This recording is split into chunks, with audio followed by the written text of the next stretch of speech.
Guys, good morning. So jogging tayo guys. So dito tayo magsimula sa track.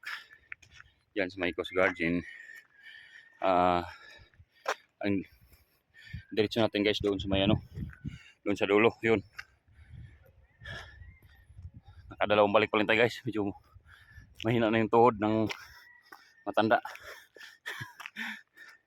Yes, so napakaganda mag-jogging dito guys kasi pagdating doon sa dulo, yun, malakas ang hangin doon.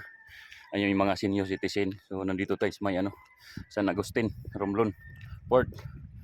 Ayan. So yung aking mga kasama, mga tulog pa. Sinuno hindi ko alam saan napunta.